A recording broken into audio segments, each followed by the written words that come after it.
Middle অর্ডারে আসবে চমক। নিউজিল্যান্ডের বিপক্ষে নতুন ভাবনা বাংলাদেশের নির্বাচকদের, আর সেখানেই সুযোগ পেতে পারেন সাব্বির রহমান বা আকবর আলীর মতো কেউ।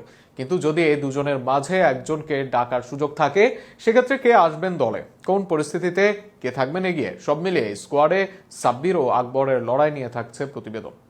২১ এপ্রিল পর্যন্ত এনওসি পারভেজ হোসেন ইমনের। তবে পিএসএলে থাকা সেই এনওসি আরও বাড়তে পারে এই বাঁহাতি ব্যাটারের। সেক্ষেত্রে জাতীয় দলের জন্য আগামী সিরিজে বিবেচনায় নাও আসতে পারেন ইমন। অপরদিকে ফিনিশার রোলেও আসতে পারে পরিবর্তন, যে কারণে আগামী টি-20 দলে ফেরার আলোচনায় দুই মুখ। একদিকে আলোচনায় আছেন জাতীয় দলের সাবেক তারকা সাব্বির রহমান। সাব্বির রহমান বেশ কিছু কারণে থাকবেন এগিয়ে। স্পিন ও পেস দুই দিকে সমান দক্ষতা সাব্বিরের। এছাড়া পেসারদের বিপক্ষে বেশ সাবলীল থাকবেন সাব্বির। বিপিএলে ভালো করেছেন, শেষ দিকে এসে দলের হয়ে হাল ধরেছেন। বেশ কয়েকটি কার্যকরী ইনিংস আছে তার। এর বাইরে আন্তর্জাতিক মঞ্চে পরীক্ষিত মুখ সাব্বির। নিউজিল্যান্ডের বিপক্ষেও আগে সেঞ্চুরি করেছেন তিনি। সব মিলিয়ে কিউই দলে আছে কোয়ালিটি পেসার, তাদের বিপক্ষে সাব্বির হতে পারেন দারুণ অপশন।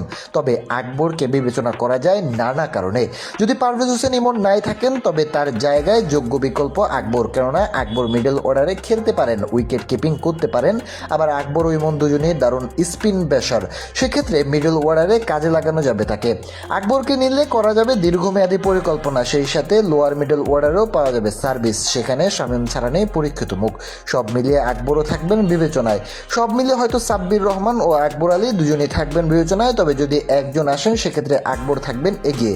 কেননা আকবরকে ঘিরে বিসিবি বেশ বড় ইনভেস্টমেন্ট করেছে। তার অধিনায়কত্ব সফলতা মিলছে অনেকবার।